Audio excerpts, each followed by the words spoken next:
മുകേഷേട്ടൻ രാഷ്ട്രീയത്തിലേക്ക് ഇറങ്ങാനുള്ള ഒരു പ്രചോദനം എവിടെയായിരുന്നു? അല്ല, ഞങ്ങളുടെ ഒരു രാഷ്ട്രീയ ഫാമിലി തന്നെയാണ്. പെട്ടെന്ന് ഇങ്ങനെ പൊട്ടിമുളച്ച് വന്നതല്ല. എൻ്റെ അച്ഛൻ ഒരു ആക്ടറായിരുന്നു, നാടക നടനായിരുന്നു, അമ്മയും നാടക നടിയാണ്. അതിനോടൊപ്പം തന്നെ അച്ഛൻ 16 കൊല്ലം പഞ്ചായത്ത് പ്രസിഡന്റുമായിരുന്നു, കമ്മ്യൂണിസ്റ്റ് പാർട്ടിയുടെ നേതാവായിരുന്നു. നാടകത്തിൽ നിന്ന് വരുന്നതിന് മുമ്പ് അച്ഛൻ കമ്മ്യൂണിസ്റ്റ് പാർട്ടിയുടെ പ്രവർത്തകനും നേതാവുമായിരുന്നു. അപ്പോൾ അങ്ങനെ ഒരു ബാക്ക്ഗ്രൗണ്ട് നമുക്കുണ്ട് എന്ന് വിചാരിച്ച് ഞാൻ MLA ആവണമെന്നോ അല്ലെങ്കിൽ സജീവ രാഷ്ട്രീയത്തിൽ വരണമെന്നോ ആഗ്രഹിച്ചിരുന്നില്ല. ഒരു പ്രത്യേക സാഹചര്യത്തിൽ ഒരു 9 കൊല്ലമായി മുമ്പ് കൊല്ലത്ത് ഒരു കോംപ്രമൈസ് സ്ഥാനാർത്ഥി എന്നുള്ളത് ഒരുപാട് പേര് ആ MLA സ്ഥാനത്തിന് വേണ്ടി പാർട്ടിയിൽ തന്നെ അങ്ങനെ ഒരു ചർച്ച വന്നപ്പം മേളിലുള്ള നേതാക്കന്മാര് എന്നാൽ വഴക്ക് വേണ്ട, മുകേഷ് ഇരിക്കട്ടെ എന്ന് പറഞ്ഞ് ഒരു പ്രാവശ്യം ജയിച്ചു, രണ്ടാമത്തെ പ്രാവശ്യം ജയിച്ചു. അപ്പൊ അങ്ങനെയാണ് വന്നത്. ഒരു ഇൻസ്പയറിംഗ് ആയിട്ടൊരു നേതാവ് ഉണ്ടാവുമായിരിക്കല്ലോ, അങ്ങനെ ആരായിരുന്നു? അല്ല, നേതാക്കന്മാര് കുറെ ആൾക്കാരുണ്ട്. ഇപ്പം അൾട്ടിമേറ്റ്ലി നമ്മൾ പിണറായി സഖാവാണ് ഈ നേതാവ്. ഇപ്പൊ അച്യുതാനന്ദൻ സഖാവും അദ്ദേഹം ഞാൻ ഉള്ളപ്പോൾ ഇല്ലായിരുന്നു എങ്കിൽ പോലും അദ്ദേഹത്തെ ഇന്റർവ്യൂ ചെയ്യാനും അദ്ദേഹത്തിൻ്റെ കൂടെ സംസാരിക്കാനും ഒക്കെ നേതാവ് ഞാൻ മനസ്സിലാക്കുന്നത് ഇപ്പം വലിയ നേതാവാവണമെന്നില്ല. നേതാവ് എന്ന് പറഞ്ഞാൽ is equal to a man with അല്ലെങ്കിൽ എ പേഴ്സൺ വിത്ത് സൊല്യൂഷൻസ്. ആണായാലും പെണ്ണായാലും നേതാവ് ഇപ്പൊ നമ്മൾ എന്താ ചെയ്യേണ്ടത് ചിന്തിക്കുന്നതിന് മുമ്പേ പറയാമോ, മറ്റേതങ്ങോട്ട് ചെയ്ത് ഇതിങ്ങനെ ചെയ്ത് കഴിഞ്ഞാൽ 100% കറക്റ്റ്. അതാണ് ഈ പേഴ്സണാലിറ്റിയിലല്ല നേതാവ് നിൽക്കുന്നത്.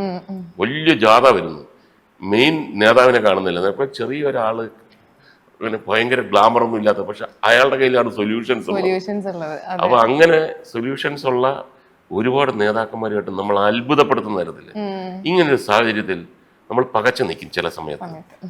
അപ്പൊ ഞാൻ എൻ്റെ ഒരു ബുദ്ധി അനുസരിച്ച് നില്ലേ എല്ലാവരും വരട്ടെ ആലോചിക്കാം എന്ന് പറഞ്ഞിട്ട് നമുക്കറിയാവുന്ന ഒരു നേതാവ് കാണും സൊല്യൂഷൻസ് ഉള്ള. ചോദിക്കുമ്പോൾ പുഷ്പം പോലെ പറയുകയാണ്. അപ്പൊ ഞാൻ തന്നെ വിചാരിക്കും എന്തുകൊണ്ട് ഞാനത് പറഞ്ഞില്ല. അപ്പൊ അത് അങ്ങനെ നേതാക്കന്മാരെ നമുക്ക് ഇഷ്ടപ്പെടുന്നു, ഈ എല്ലാ പാർട്ടിയിലും ഉണ്ട്. ഓക്കെ, അപ്പം ബലൂണിൽ തുടങ്ങി ഇപ്പൊ മെഹഫിലിൽ വന്ന് നിൽക്കാണ്. എനിക്ക് തോന്നുന്നു 43 വർഷം അല്ലേ? 43 വർഷം. ഈ ഒരു 43 വർഷം തിരിഞ്ഞു നോക്കുമ്പോൾ ഒരുപാട് മുഖങ്ങൾ മനസ്സിലേക്ക് വരുന്നുണ്ടാവും. ആദ്യം ഓടി വരുന്ന ഒരു മുഖം ആരുടെ ആയിരിക്കും? അല്ല, ഞാൻ ചോദിക്കുന്നത് ഏത് മേഖലയാണ്? നമ്മള് TV ഉണ്ട്, നാടകമുണ്ട്, രാഷ്ട്രീയമുണ്ട്, എന്തും ആയിക്കോട്ടെ. അങ്ങനെ അത് പെട്ടെന്ന് പറഞ്ഞു കഴിഞ്ഞാൽ ഒരുപാട് മുഖങ്ങളുണ്ടാവും. ഒരുപാട് മുഖങ്ങളല്ല, ഒരുപാട് പേർക്ക് നിരാശ വരും. ഞാൻ വിചാരിച്ചിരിക്കുന്നു ഞാനായിരിക്കുമെന്നാണെന്ന്, എന്റെ പേര് പറഞ്ഞില്ലല്ലോ. അപ്പൊ അങ്ങനെ ഒരുപാട് നല്ല ഫ്രണ്ട്സും കാര്യങ്ങളും ഒക്കെ ഉണ്ട്. അങ്ങനെ എടുത്തു പറഞ്ഞു കഴിഞ്ഞാൽ ബാക്കിയുള്ളവർക്ക് വിഷമമാകും. എന്നാലും ഏറ്റവും കൂടുതൽ കടപ്പെട്ടിട്ടുള്ളത് ആരുടെ? എല്ലാ ഫ്രണ്ട്സുമായിട്ടും എനിക്ക് കടപ്പാടുണ്ട്. അത് ഒരു പക്ഷെ സിനിമയിൽ നിന്നായിരിക്കണമെന്നില്ല, അതിനകത്ത് നമുക്ക് പരാതിയുമില്ല. സിനിമയിൽ അങ്ങനെ വലിയ ഫ്രണ്ട്സ് വരരുത്. എല്ലാവരുമായിട്ടും ഒരു മീഡിയം ഫ്രണ്ട്ഷിപ്പ്. കാര്യം എന്ന് പറഞ്ഞാൽ സിനിമ ഒരാൾക്ക് എന്തെങ്കിലും ഒരു ചെറിയൊരു മിസ്റ്റേക്ക് വരുമ്പോഴല്ലോ അയാളെ മേളിലോട്ട് വരുന്നത്, അയാളുടെ റോള് കിട്ടുന്നത്, അയാളുടെ സ്ഥാനം കിട്ടുന്നത്.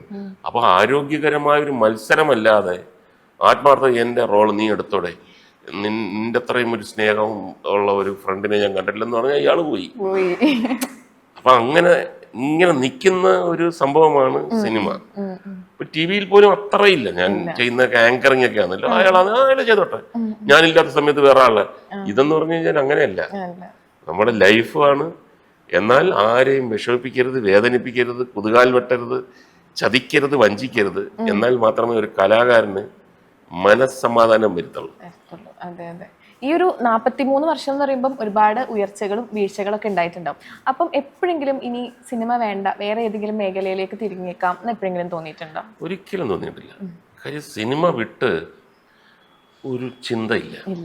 ഞാനൊരു സിനിമയിൽ സജീവമായിട്ട് നിൽക്കുന്ന ഒരാളായത് കൊണ്ടാണ് ഞാൻ അഭിനയിക്കുന്ന നാടകങ്ങൾ കാണാൻ ആളുകൾ വരുന്നത്, എന്നെ TV-യിൽ ഞാൻ പറയുന്നത് കേൾക്കുന്നത്, ഞാൻ എഴുതുന്ന പുസ്തകങ്ങൾ വായിക്കുന്നത്, എനിക്ക് വോട്ട് ചെയ്യുന്നത്.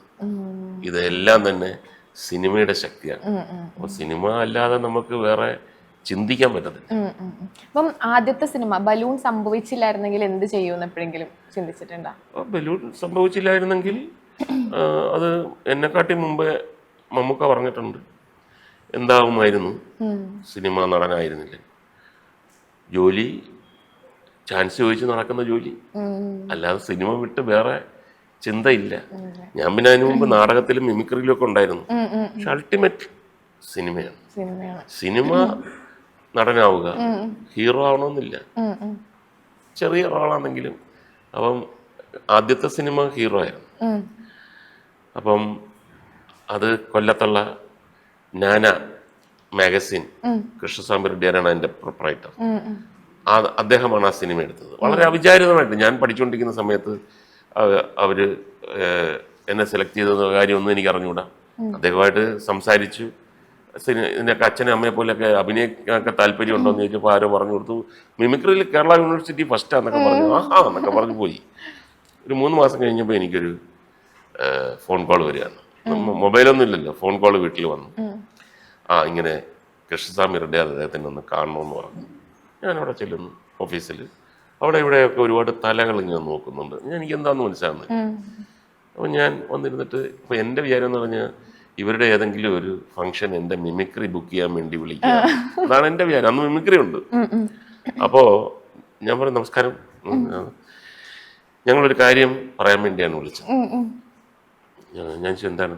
അത് ഞങ്ങളൊരു സിനിമ എടുക്കാൻ. ടി വി കൊച്ചുബാവ എന്ന് പറഞ്ഞ ആ എഴുത്തുകാരൻ എഴുതിയ ഒരു സ്ക്രിപ്റ്റ് നാനാ കോമ്പറ്റീഷനിലൂടെ 1ാം സമ്മാനം ലഭിക്കും. അത് നമ്മൾ സിനിമയാക്കും.